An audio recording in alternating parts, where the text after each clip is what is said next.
seed, you plant it, you grow it, you dry it, you roll it, you smoke it, and it goes down smooth. Hey! Spanning the continent to bring you the truth about cannabis and marijuana law reform. I smoke pot and I like it a lot.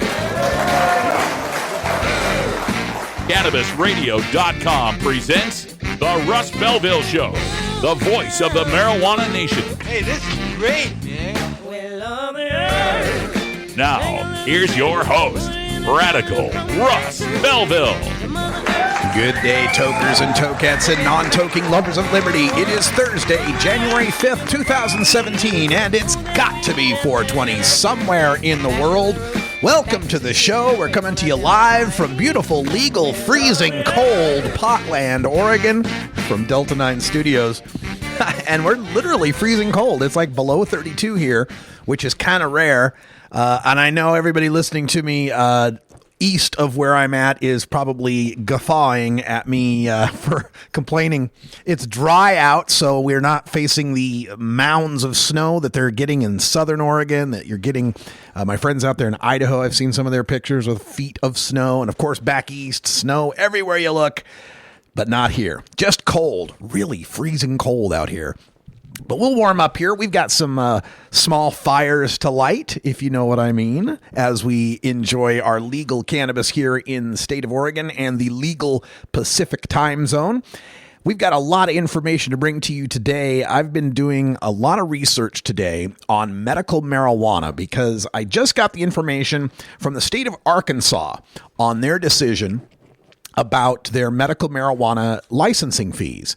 We're going to talk about that in drug war data mining today. Not only the latest information from Arkansas, but a look at some of the other medical marijuana states that are making it extremely difficult for anybody but the 1% to cultivate medical marijuana as a business. And it's just a further indication of how the money angle in marijuana may be undoing some of the legalization that we would like to see. So we'll talk about that coming up in drug war data mining. Also on the show, we'll have time to get behind the headlines. We're going to talk a little bit about the NFL and their substance abuse bans. There's another player from the number one seeded Dallas Cowboys in the NFC who has been popped for his marijuana use. So we'll talk about that coming up in Behind the Headlines.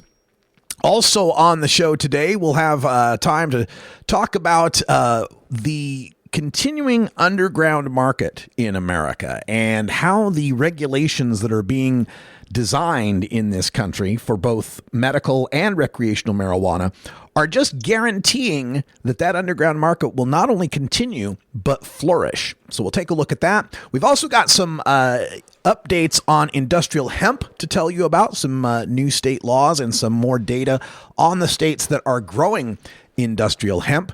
And we'll also take a look at the regulations in Colorado where the former marijuana enforcement division head has moved on to the state's Colorado Cannabis Chamber of Commerce, moving from the regulatory world into the business world, which is something we see all the time at the federal level and at the state level for that matter. And why should the marijuana business be any different? The revolving door from business to regulator, regulator to business.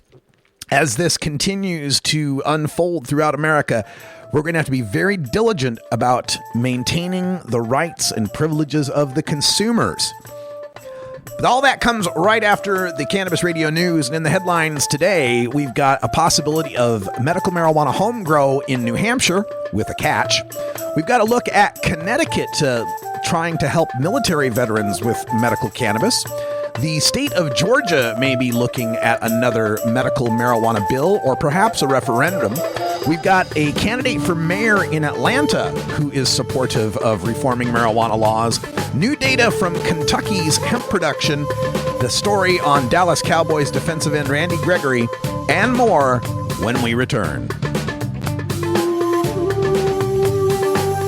This is the Russ Belville Show on CannabisRadio.com.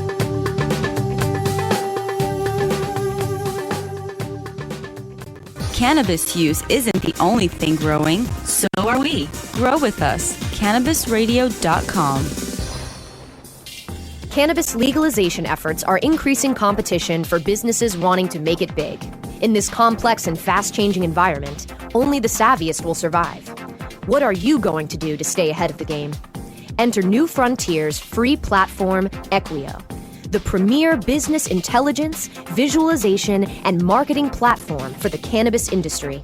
With Equio, you can stay on top of your store's sales, trends, and competition, better understand your seasonality and broader sales trends, identify and compare your top products and categories, and cross-buying opportunities. Go to www.equio.io to sign up for your free membership today. That's EQUIO.io to sign up now. The power of real-time big data is now in your hands. Run with New Frontier and let us help you conquer the wild.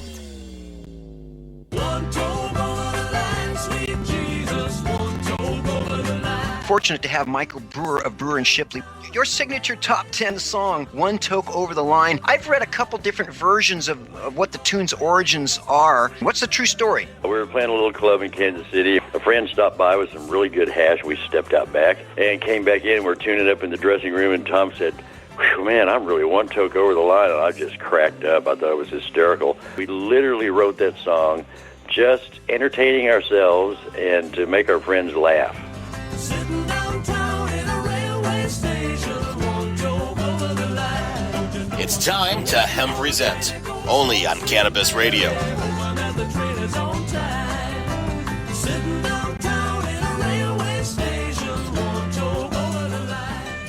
Marijuana is not addictive, but listening to the Russ Belville Show is. When you are starting up a medical cannabis business, you want a fired-up lawyer who understands the needs of cannabis consumers. The law office of Lauren Vasquez is your fired-up lawyer for the cannabis industry. Visit her website, fireduplawyer.com, or call 1-855-MMJ-LAWS for more information. That's 855-665-5297 for Lauren Vasquez, your fired-up lawyer, or email fireduplawyer@gmail.com.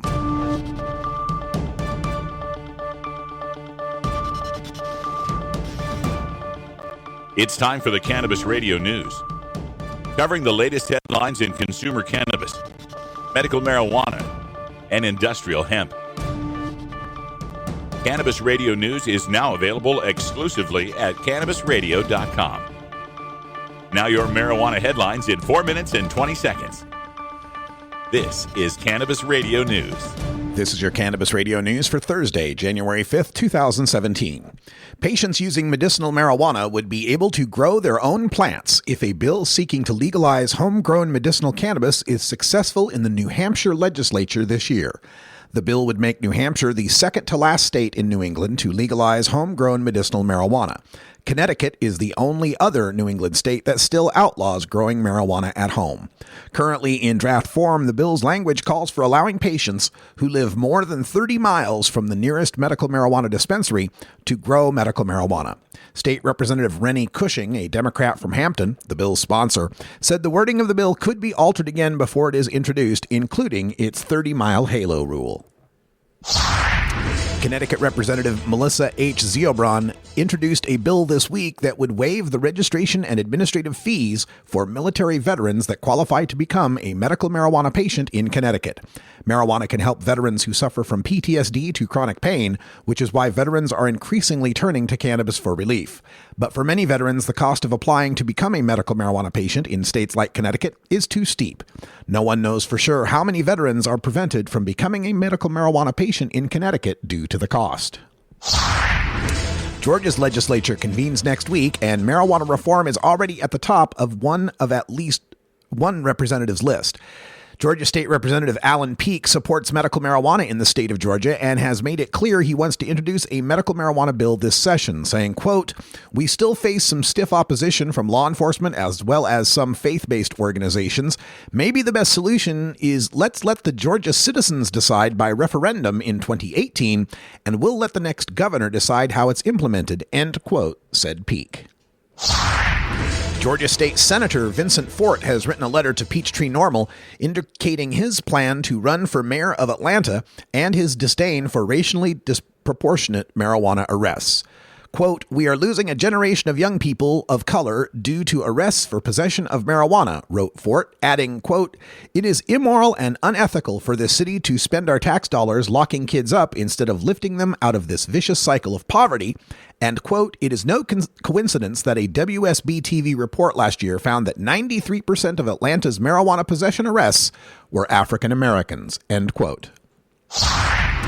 Kentucky's experiment with hemp production is yielding more acreage and more processors. Farmers gained approval to plant nearly 3 times more hemp than a year ago as testing accelerates on its viability as a cash crop, the state's agriculture department said Thursday. State agricultural officials approved 209 applications from growers, allowing them to produce up to 12,800 acres of hemp this year. Experimental projects began in Kentucky with a mere 33 acres in 2014. Last year, 137 growers were approved to plant up to 4,500 acres. Increased production is attracting more processors, who now total about 40 in the state of Kentucky. Dallas Cowboys defensive end Randy Gregory was suspended for at least a year Thursday for another violation of the NFL's substance abuse policy. It's the third time this season Gregory has been suspended. The first was a 4-game ban, followed by 10 games on top of that. The latest suspension makes him ineligible for the playoffs, which start January 15th for Dallas, the top seed in the NFC. The 24-year-old former Nebraska standout slid to the second round of the 2015 draft over off-field concerns that included a positive test for marijuana at the NFL Combine. The Nye County Sheriff's Office says a Pahrump man in Nevada has been arrested after offering a deputy $30,000 to avoid arrest for his marijuana growing operation. The Sheriff's Office says 51-year-old Robert S. Behrens went to the Sheriff's Office in Pahrump Wednesday and asked to meet with a sergeant. Authorities say Behrens told the sergeant that an inmate at the county jail had told him the officer was shady, and Behrens asked the sergeant if he'd be willing to ignore Behrens' illegal marijuana plants in Amargosa Valley. Deputies say Behrens repeated the offer in front of an undercover officer, saying he'd give $30,000 to avoid arrest. The officers then arrested Behrens and booked him into the Nye County Jail on suspicion of bribery and burglary. This has been your Cannabis Radio News for Thursday, January 5th, 2017. I'm Russ Belville. We don't limit how much you smoke, and we don't limit where you listen.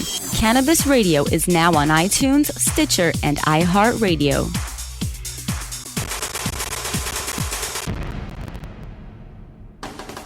CannabisRadio.com proudly presents the newest and greatest podcast in the galaxy, The Real Dirt with Chip Baker, your insider industry connection to accurate and entertaining information about cannabis technology, production, cultivation, and everything in between. Rolling joints and dropping knowledge about cannabis technology, production, cultivation, and everything in between. The future of legal cannabis has arrived, and we want to give you The Real Dirt with Chip Baker. Look for new episodes at CannabisRadio.com, TheRealDirt.com, or subscribe to the show on iTunes, Stitcher, and iHeartRadio. This is Cannabis Facts from Robert Platshorn's TheSilverTour.org, supported by our donors and Hemp Inc., poised to lead America's hemp revolution at HempInc.com.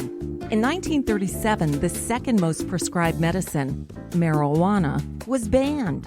It wasn't about marijuana. The paper, oil, and chemical industries lobbied to end hemp farming. No longer labor-intensive, an acre of hemp produced more quality paper than 4 acres of trees. Plastics and fibers could be produced from a plant. Hemp can even produce 10 times the energy of today's ethanol.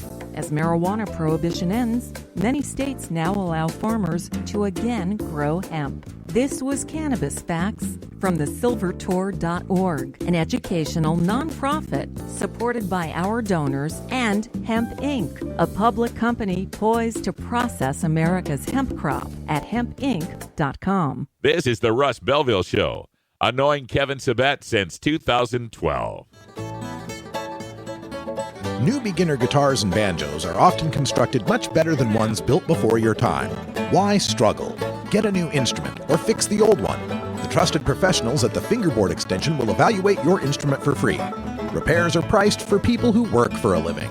Stop by the Fingerboard Extension downtown Corvallis at 120 Northwest 2nd Street today, or check out its inventory on the web at fingerboardextension.com. The world of cannabis is evolving at a frenetic pace.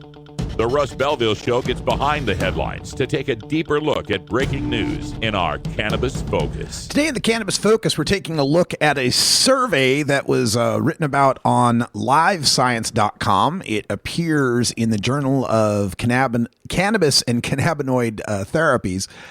And it's about the bud tenders that you might run into at a dispensary. The researchers involved with this study surveyed 55 dispensary staff members. This was throughout Colorado, California, Arizona, Oregon, D.C., Connecticut, Rhode Island, Massachusetts, and Maine. And this was both at medical and non-medical facilities. And what the researchers found is that 55% of the staff members surveyed, 30 out of the 55, had received any sort of formal training for their current positions. That is to say, 25 out of the 55 bud tenders had no training whatsoever. According to this survey, 20% had received any medical training on the health effects of marijuana, and just 13% received any training on the science of marijuana.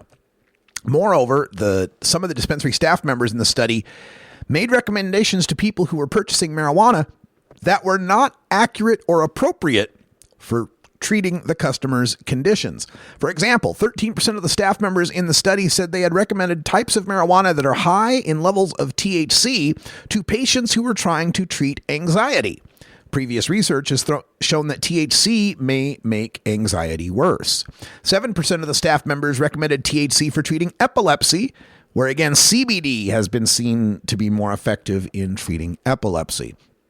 35% of the dispensary staff members had received customer service training, 26% business training, 20% medical training, 13% scientific training.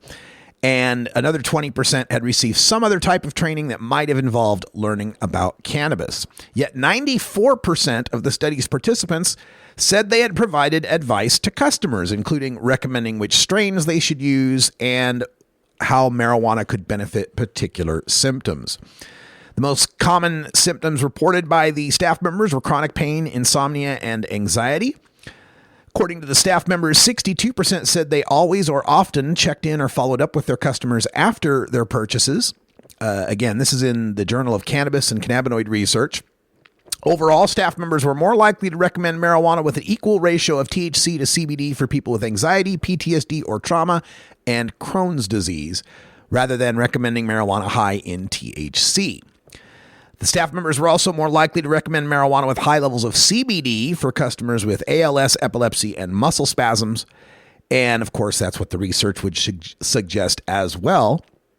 And some staff members did make recommendations that were not appropriate. 10% of staff members recommended high CBD to those who wanted to increase their appetite.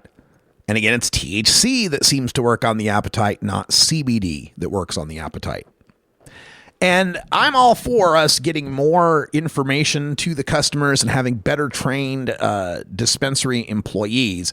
The only worry I have is that it could provide yet another way of increasing the costs for the customer by requiring this level of training. We do have, a required level of training in most states when it comes to alcohol servers. You have to know when someone's too intoxicated and so forth. In Washington State, and I believe also in Colorado, the people working on the recreational side of the market aren't allowed to make recommendations regarding the health benefits or how it may affect someone for a particular condition. So the rules vary from state to state, but I believe it's time that we start getting some sort of mandatory training for these bud tenders, for people that are going to be working with the public, especially as we move more edibles and more concentrates into the market. These items need better advice for the general public, especially the newbies who may not know what they are doing. We do need some consistency and some sort of standardization for this training. And some of that is more difficult because of the inconsistent science regarding the effects marijuana may have on different conditions. But the better standardized we can make this and the better trained we can have our dispensary employees, the better experience people will have in the legal marijuana markets and the less problems we'll have moving forward. Oh, Piggy can run. All right, that sound means that it's 20 after, and that means it's time for us to take a break. Got to pay some of the bills, and if you'd like to help us pay the bills, we're always taking donations here at the Russ Belville Show.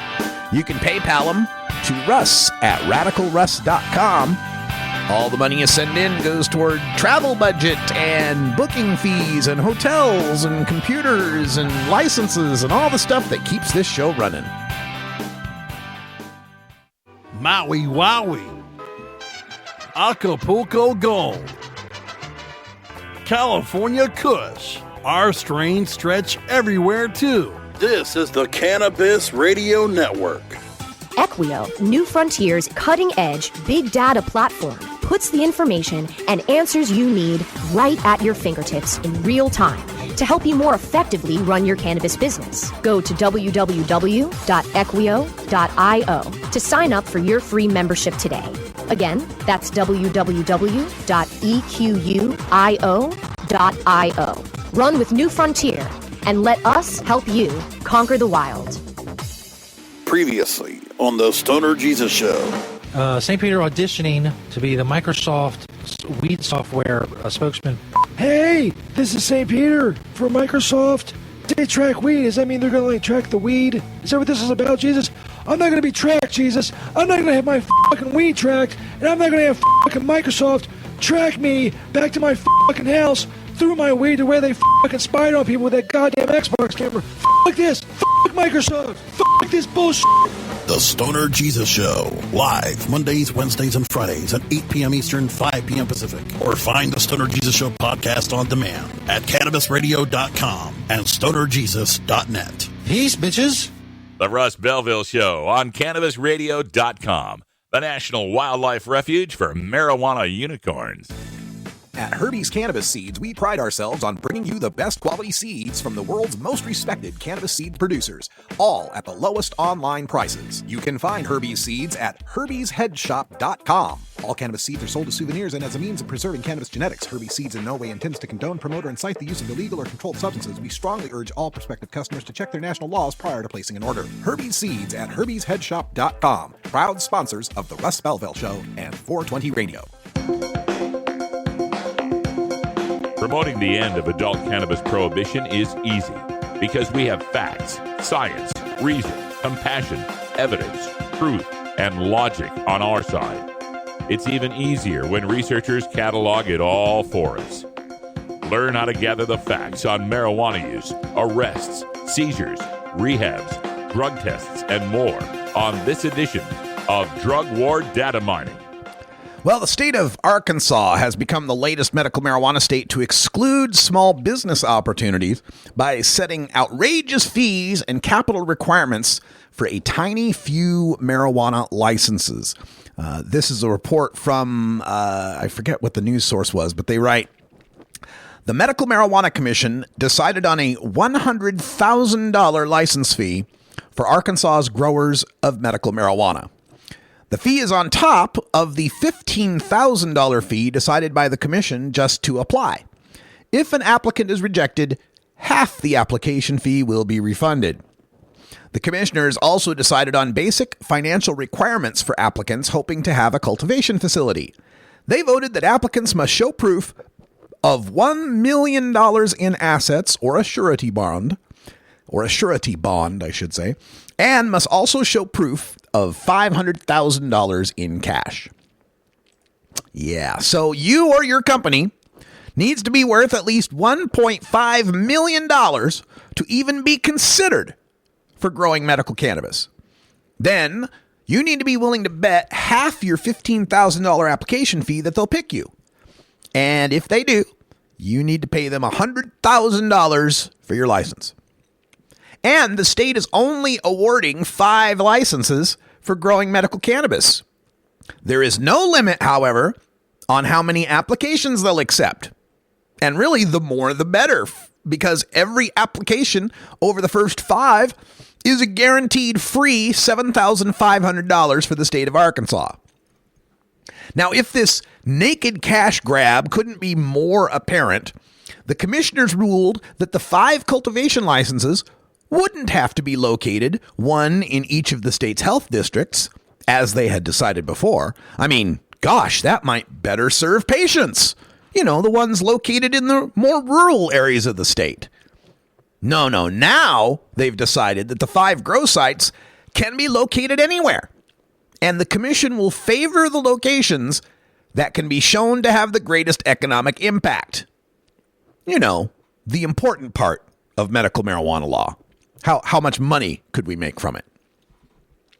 Arkansas's law also lacks any provision for patients and their caregivers to cultivate their own cannabis. Of course, that further benefits the state in its desire to tax medical cannabis products, and it further benefits the 5 wealthy license holders from whom the patients will be forced to shop. Now, don't think that Arkansas is inventing the wheel here. They're just following along the precedent that has been set by a lot of the other medical marijuana states. For example, in Florida, 24 applicants who had to show $5 million in capital escrow paid over $60,000 each for a shot at just 6 grow licenses that cost $300,000 per year. That means Florida made over $1 million just from the non-refundable application fees. In Hawaii, 66 applicants who had to show $1 million in capital escrow paid $75,000 each for a shot at 16 grow licenses that cost $50,000 per year. So Hawaii made $3.75 million just from the non-refundable application fees. In Connecticut, 16 applicants who had to show $2 million in capital escrow paid $25,000 each for a shot at 4 grow licenses that cost $75,000 per year. So Connecticut made $300,000 just from the non-refundable application fees. In Illinois, 159 applicants paid $25,000 each for a shot at 21 grow licenses that cost $200,000 per year. That means Illinois made $3.45 million just from the non-refundable application fees. And in Pennsylvania, where they don't have the dispensary system up yet, the state will require a $10,000 non-refundable application fee, $1.5 million in capital escrow, and $500,000 cash on hand for a shot at 12 grow licenses that will cost $200,000 per year. So, based on my research, where I was able to find the application fees, the capital requirements, the total number of licenses, and the total number of applications, I put it all in a spreadsheet, figured it all out, and based on my research, 9 medical marijuana states have made over $10 million just from non-refundable medical marijuana grow license application fees. Over $10 million for people handing in pieces of paper. So I'm a little concerned that what we're seeing in the development of medical marijuana since about 2010 have been systems that focus on the commercial aspect of it and that limit medical marijuana production to just the best connected, most capitalized performers in the market. This is a disservice to the patients. Unlike we have states like Maine and Colorado and Washington that don't set a limit on how many producers there can be. And even though they keep their licensing fees down to the 4 figures, maybe 5-figure level, they still make more money every year than these other states because they have so many more producers paying that fee. Arkansas, you're going the wrong direction on this. We need more growers, not fewer.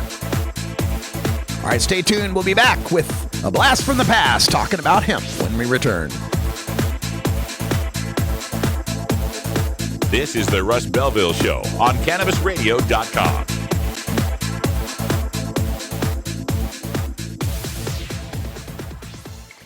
How high do you like your profit margin? CannabisRadio.com. The National Cannabis Industry Association presents the Seed to Sale Show, January 31st and February 1st at the Colorado Convention Center in Denver. Register now at www.seedtosaleshow.com or 888-409-4418. The NCIA Seed to Sale Show, the largest cannabis business event to be held in Denver, will host over 2,000 cannabis professionals and focus on innovations and technology in cultivation, infused products and extraction, and sales strategies. The show will recognize the best in the industry with the Cannovation and Cannatech Awards. Register before January 6th for $100 savings at seedtosaleshow.com. Use the code RADIO15 for an additional 15% off. Plan your experience now for the NCIA Seed to Sale Show, January 31st and February 1st. Seedtosaleshow.com or 888-409-4418.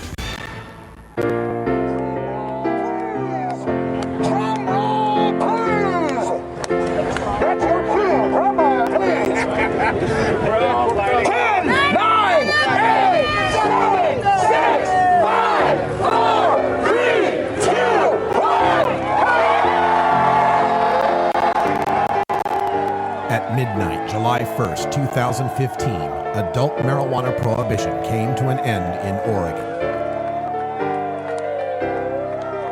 Immediately, over 400,000 adults who consume cannabis responsibly were no longer criminals. This is what freedom sounds like. Brought to you by Portland Normal.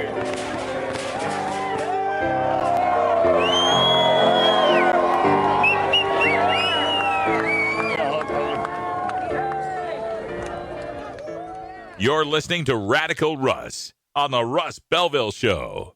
Hey everybody, it's Radical Russ here from 420 Radio, inviting you to be like me and get your ink done at Lucky Horseshoe Tattoo, Fort Worth's most female-friendly, clean, sterile, awesome tattoo shop. Thomas and his crew are true artists who can design you a custom piece or use a design you bring in. Lucky Horseshoe Tattoo also offers all styles of tattooing as well as piercings and all-around fun. In the DFW area, stop by Lucky Horseshoe Tattoo and tell them Radical Russ sent you. Trust me, it'll feel awesome.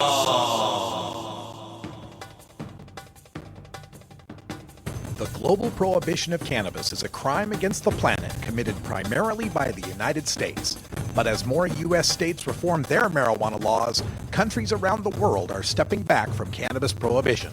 Join us now for a look at the international cannabis reform movement in this edition of The Wide World of Weed. Welcome back, everybody. It is 33 after the hour. We're coming to you live from Vancouver, British Columbia, Canada. We are on site at the International Cannabis Business Conference and Expo. And right at this very moment, the guru of ganja, Ed Rosenthal, is receiving a Lifetime Achievement Award. And man, I wish I was in that other room right now because he said he was going to have quite a fiery speech lined up. We'll have to find out later what he actually said. But joining me here at the desk, a good friend of the show, my sativa sister from Seattle, who rode with me on the Amtrak train, although we didn't know we were on the Amtrak train together. It's Joy Beckerman from Hemp Ace International. She's joining us here. And welcome back, Joy. So great to be here every single time, Radical Russ. Right on, right on. So here we are in Canada, and I understand that they had a shortage on the on one of the panels, and you got to kind of dish on Canadian hemp. How awesome is that I got to pinch hit with the Miss Jamie Shaw and Dieter McPherson and Kirk Dussault? Yes, indeed, because there are some interesting things happening in Canada as well, even though, of course, they legalized here industrial hemp in 1998, but are an excellent sort of a case study of how we continue to be vigilant this many years later. Again, as I mentioned today, the Canadian hemp farmers are not allowed to collect plant material, so the flowering parts, leaves, even the bracts around the seeds for that non-intoxicating phytocannabinoid extraction, and are really beginning to ramp up the fight for that right. Yeah, it's weird. So I'm so focused on the marijuana issue and somewhat medical. Every time I get to talk to you in depth about hemp and we get into some of these weird little quirks of how the laws are set up, in Canada, they can harvest all the fiber stuff, but they can't use the leaf and the veggie material. In America, in some of the states, the marijuana producers can use all the marijuana material but can't use the stalks. It's fascinating. Explain Thank that you. one. Yes, indeed. So in Canada, mostly, and the big issue with industrial hemp is that we need infrastructure. So with marijuana, you grow marijuana, you cure marijuana, you dry marijuana, you smoke marijuana, and or you further extract it. Now that infrastructure for marijuana extraction, cannabis extraction, can be very expensive, but in terms of its comparison of being able to process the industrial hemp seed for oil on a large scale and for seed cake milling for our protein powders and our decortication infrastructure, meaning the separating of that outer bast fiber of the stalk from that inner woody core. All of that infrastructure and all of that machinery we're talking tens of millions of dollars. And then further, if we're going to take that fiber and move it into further manufacturing involving textiles or paper, we actually need new infrastructure for that. We're not just going to be able to take hemp fiber and move it into a cotton sort of lateral move. It doesn't work like that. Hemp is its own unique fiber in that respect. And it's the same thing with paper. We can't just move hemp pulp into a wood pulp paper making process. We have to actually get new equipment to be able to process hemp pulp. So having said that, back to the fact that the extraction of phytocannabinoids, whether it's marijuana or it's industrial hemp, being far less expensive, our hemp farmers, of course, whether we're in North America, whether we're in the United States or whether we're in Canada, want to be able to use that biomass to not only not to waste it, because of course farmers are not into wasting biomass at all, but to use it get it out into the public for the valuable medicine that it is, but also to be able to generate revenue from it. So since 1998, the farmers here have not been able to extract phytocannabinoids. They still are unable to. And yes, in America, whereas in Canada they have federal law, in America we have 50 different laws, and in fact 31 states that have actually passed some type of legislation for industrial hemp. And of those states, I divided into three categories of legalization. So some, let's take Colorado, have just been like, we're legalizing. We don't care that there's some federal path to do it, that there's some amendment, you silly farm bill people passed on a federal level. We're just going to do what we want to do. And they do extraction, they do fiber, they do seeds, to the extent that they have, of course, limited infrastructure to process fiber and seeds. They have a tremendous infrastructure to process extraction. Then we have these two other categories that have actually followed this pathway that the feds have laid out, which is Section 7606 of the Farm Bill. And these two different categories are, okay, we actually are going to legalize under a research program, but we're going to allow for plant material collection and the extraction of phytocannabinoids. And then we have states like Washington, which we just legalized hemp in March of 2016. I know that comes as a shock to folks because folks think that we legalized it when we legalized marijuana in 2012. We, like Canada, have written into our law that our hemp farmers will not be able to collect plant material and extract for phytocannabinoids. The silver lining to that is that states that have legalized in that same respect, as Washington and or as Canada, not allowing the farmers to do that, will move forward with the oil seed and fiber. And the oil seed and fiber in the long run is the $1 trillion industry with industrial hemp. So phytocannabinoid extraction is a smaller portion, obviously, of what industrial hemp's true potential is. But it's fascinating that a non-intoxicating of the 144 cannabinoids that we know of, only 143 of them, I believe, so far have we nailed as intoxicating. And that's even the decarboxylated form of one of them.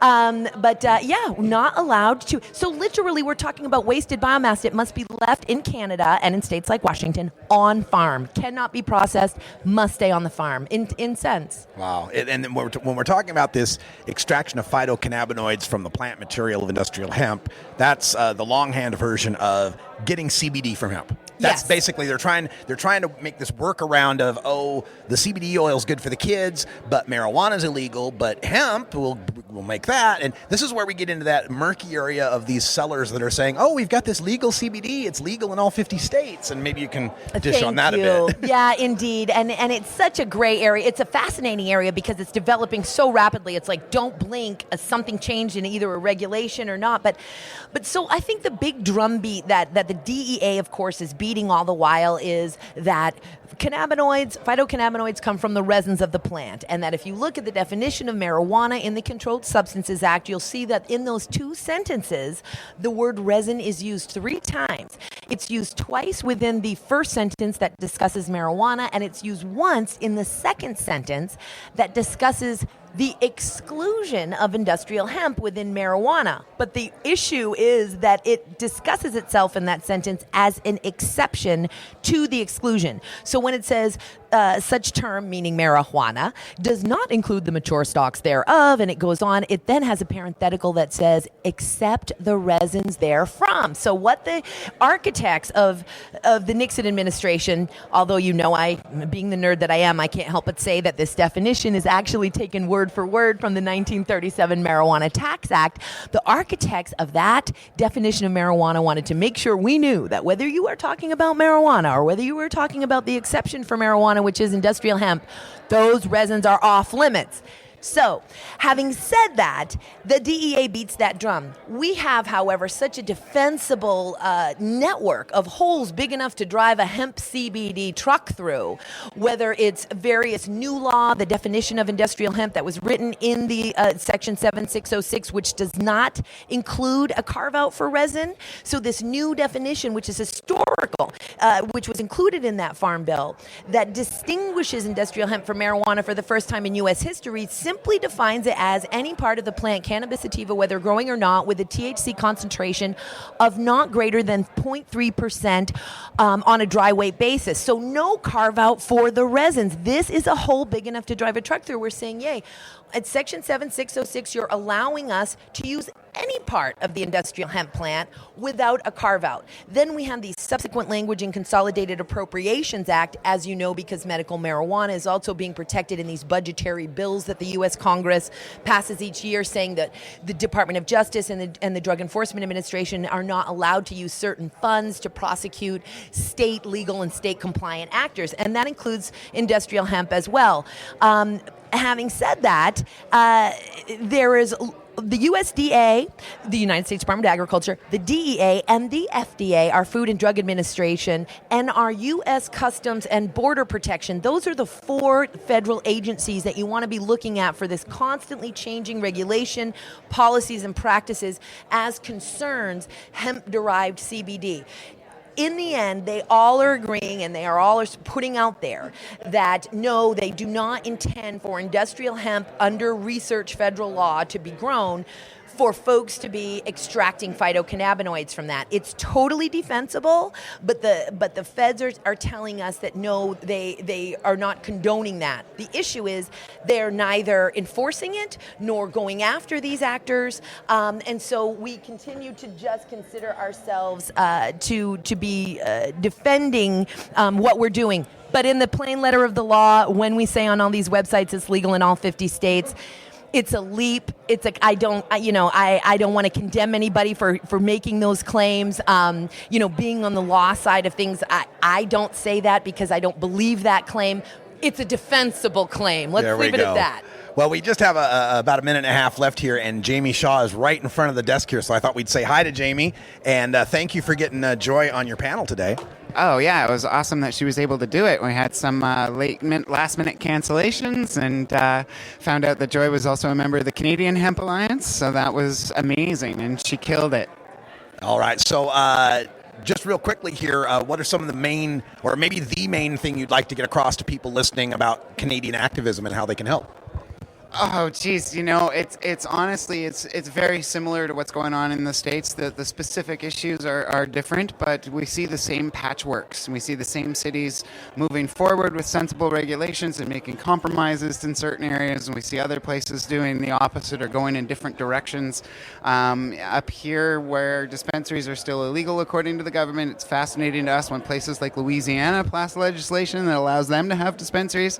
So it's a little mind-boggling here. But, ultimately, I think we're all going the same way. We're all going the same place. We all kind of want the same things, ultimately.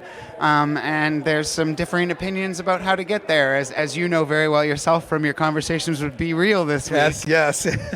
Certainly learned a lot from that. Well, I'm learning a ton about what's going on in Canada and up here at the ICBC. So many great Canadian activists to learn from. Jamie, thanks so much. And do you have any contacts you want to give out to people if they'd like more information? Sure. Well, if you want to follow me on Twitter, it's Jamie S.A. Shaw or Jamie Shaw on Facebook. All right. Yeah, those would be good places to check. All right. And for you, Joy, any contact information for people? Thank you so much. Hempace.com and at Hempace on Twitter, Joy Beckerman on Facebook. Right on. Love all right. you, Jamie Shaw, goddess. Back at you, girl. That's all the time we got for this interview. So thank you so much for stopping by, learning a little bit more about what's happening all around the world. When we come back, we'll have time for a radical rant on the racist, homophobic reefer madness of Maine Governor Paul LePage. Stay tuned. Hell, that's a rant you could do just about any day of the week, isn't it? My thanks to Joy Beckerman and Jamie Shaw. That was an interview recorded in Vancouver, BC earlier this year. Stay tuned, because when we come back, we're going to talk a little bit about the NFL's continuing marijuana idiocy. They suspended another player for a year for failing a marijuana test. We'll be right back.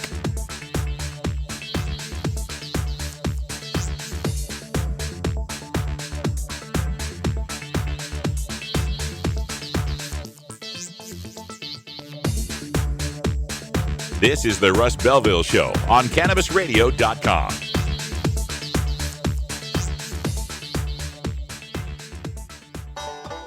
Seed to sale, clicks to conversions, and more. You're listening to the Cannabis Radio Network. Cash? Sorry. I don't carry around cash, and I don't want to use the ATM and pay surcharges. You don't need to carry cash. Haven't you heard about PayQuick? Okay, tell me about PayQuick. It's the safe and easy way to pay. It works just like your debit card to securely pay for your purchase, and it gives you rewards points every time you use it. Nice. PayQuick, the safe and easy way to pay. PayQuick.com. Today I started smoking my weed again. I'm right back where I've really always been. I got over my weed just long enough, let my probation end. And today I started smoking my weed again. Hey boy, pass me that joint.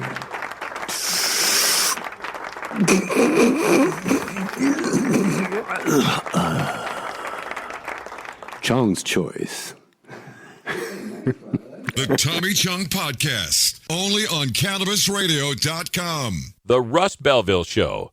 Chat is for friends 18 and older.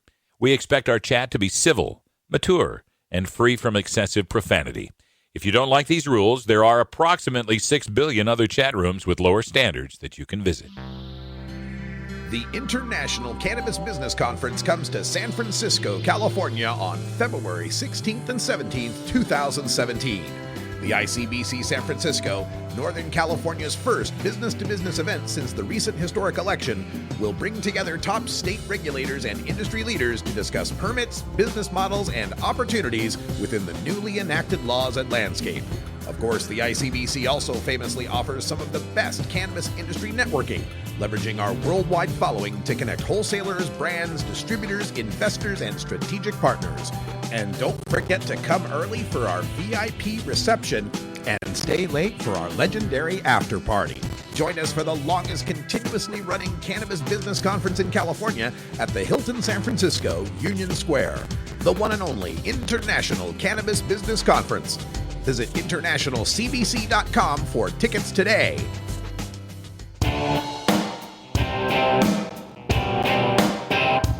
We must wage what I have called total war against public enemy number one. I support a change in law to end federal criminal penalties for possession of up to 1 ounce of marijuana. That marijuana, pot, grass, whatever you want to call it, is probably the most dangerous drug. Some think there won't be room for them in jail. We'll make room. I experimented with marijuana a time or two, and I didn't like it and didn't inhale.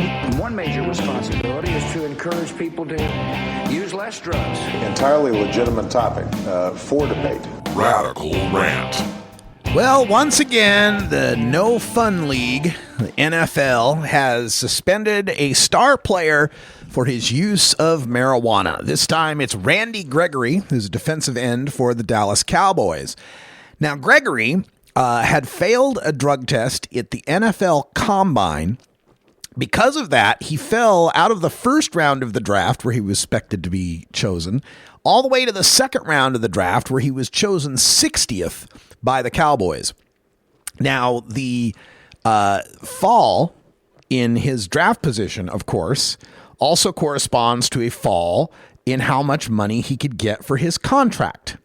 And this is one of the aspects of these drug test suspensions and these drug test revelations in the Combine that I think doesn't get enough coverage, is that by reducing this guy's stance in the draft, it's costing him money, and it's also saving these teams money. They're getting superstar performers at bargain basement prices. Now, of course, that bargain basement price comes with the risk that the NFL may end up suspending that player, as has happened with Gregory. Now, he slipped down to the second round in 2015. He was the 60th overall pick. In his rookie season, he played 12 games before he suffered an ankle sprain. Or actually 12 games as a rookie after suffering an ankle sprain. My apologies. So this season, he's been mostly on the bench because he failed one of the NFL's drug tests and got suspended for 4 games, and then failed another drug test and got suspended for 10 games. So the NFL season is only 16 games, folks. He got suspended for the first 14 games of 2016 for smoking pot. So he is able to play in the last 2 games of the season. In his second game, he finally registered his first career sack. And now he has yet failed a third drug test. And the NFL has announced he's suspended for a year. And that's calendar year. So that's as of now, January 5th through January 5th of next year. So the next possible time Randy Gregory might be able to play for the Cowboys is if they make next year's playoffs. This is getting ridiculous to continue suspending these players. And the thing that really cracks me up about it is how many of these players that they're suspending who are superstars at their positions. Recall that the NFL suspended multiple times Josh Brown, the wide receiver who had been with the Cleveland Browns. When Josh Gordon, when he had been playing for the Cleveland Browns, he set that year's receiving record, individual receiving record. It was something like 1,600 yards or something like that. He was over 200 yards ahead of number 2, of the second place player in receptions. And he set that mark playing only 14 games of the 16-game season because he had been suspended for a couple of games for smoking pot. We had Ricky Williams, who famously was suspended, probably the most famous medical marijuana using player ever, was suspended multiple times for his use of marijuana, and yet was the NFL's leading rusher one of those years, and a very good running back in the rest of the years as well. So the NFL suspending these guys for their use of marijuana when these guys are the top performers at their positions makes you wonder what the hell they're doing it for. It's obviously not affecting these guys' abilities. Tyrann Mathieu The Honey Badger, defensive, is he a safety or a corner? I can't remember. Another guy, top player, highly rated coming out of college, who falls in draft position because it's discovered he used marijuana. So it can't be for performance reasons. It can't be for the good of the players, because it doesn't seem to be affecting the players' abilities on the field whatsoever. You'd think if marijuana was somehow debilitating to these guys, then the people getting suspended would be these second string and third string bench riders. And that's rarely the case. It's oftentimes starters and superstars and all pros that are getting taken down by this substance abuse designation by failing the NFL's P-tests. And keep in mind that failing the NFL's P-test is easier to do than most sports leagues' P-tests. The NFL is testing down to 35 nanograms of metabolite. Now, they had raised that from 15 nanograms of metabolite. Yay.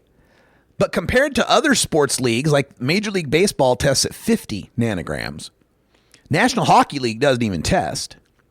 The Olympics, the international standard, and the mixed martial arts standard, and the boxing standard all throughout America and the world is 150 nanograms. And all of these leagues that set this high standard set it for the same reason. They always come back and say, look, we just want to make sure no one's smoking pot in the ring or on the track or on the field or on the rink or whatever it might be. We just want to make sure that they're not currently high. If we set it too low, we're just going to be catching people that smoke on their off time, like what they're doing with the NFL. And when it comes to this drug testing for sports, obviously it's not being done for the health of the players, not being done to, protect them any. It's not being done to protect the integrity of the game, because obviously some of these guys are the top performing athletes. It's being done for moral reasons. That's the only reason the sports leagues continue to suspend players for their use of marijuana. It's not performance enhancing. It's not performance reducing. It's merely illegal in some states and frowned upon by lots of people, including the pharmaceutical industry and the alcohol industry, who so heavily advertise during the NFL games. If you want to have any idea what's behind all of this. And the tragedy of this, of course, is what we know about medical cannabis, how it can benefit the players in the NFL, particularly when we're talking about the head trauma that they suffer. It's bad enough that that we're pumping these guys full of Vicodins and Oxycontins and Dilaudid and fentanyl and all these other massively addictive, heavy-duty opiate painkillers. That's bad enough for the guys that are just dealing with chronic pain. But when it comes to head trauma, nothing is superior to the use of cannabis in dealing with concussion, in dealing with traumatic brain injury, in dealing with chronic traumatic encephalopathy. The research that we get out year after year on this is proving that it is a crime to not let these NFL players use it. When these guys get their bell rung on the field, the first step in the concussion protocol ought to be taking them to the sideline and a full bag of volcano vaporizer cannabis ready to go for them. Okay, maybe not on the sideline. Maybe we don't want the kids to see it. But at least back in the locker room, they ought to be puffing on a vaporizer bag first thing. We know that the immediate introduction of cannabinoids into someone who has recently suffered a concussion or head trauma can reduce the amount of damage by up to 50%. So this is just criminal what we're doing to these players. And it's no surprise if these NFL players like Randy Gregory are turning to cannabis for pain relief, are turning to cannabis for their head trauma. It's also good for their anxiety. These guys are living a practice every day, put your body on the line lifestyle every day. It can be very stressful. And to punish them for that is just barbaric. But on the other hand, I'm a Packers fan, so anything that makes the Cowboys team easier to beat, I guess I can look the other way this time. Not really. Just kidding. Hey, folks, that's all the time we got for hour one, but stay tuned. We got a whole nother hour coming up. We'll talk more about the cannabis news of the day and take your live calls at 650-LEGAL-MJ. That's 650-534-2565. For everyone here at Delta 9 Studios and CannabisRadio.com, I'm Radical Russ. Thanks for joining us, and until next time, take care of each other, tokers. This is the Russ Belville Show. The Russ Belville Show is blogging and podcasting daily at RadicalRuss.com. You take a seed, you plant it, you grow it, you dry it, you roll it, you smoke it. You take a seed, you plant it, you grow it, you dry it, you roll it, you smoke it. You take a seed, you plant it, you grow it, you dry it, you roll it, you smoke it, and it goes down smooth.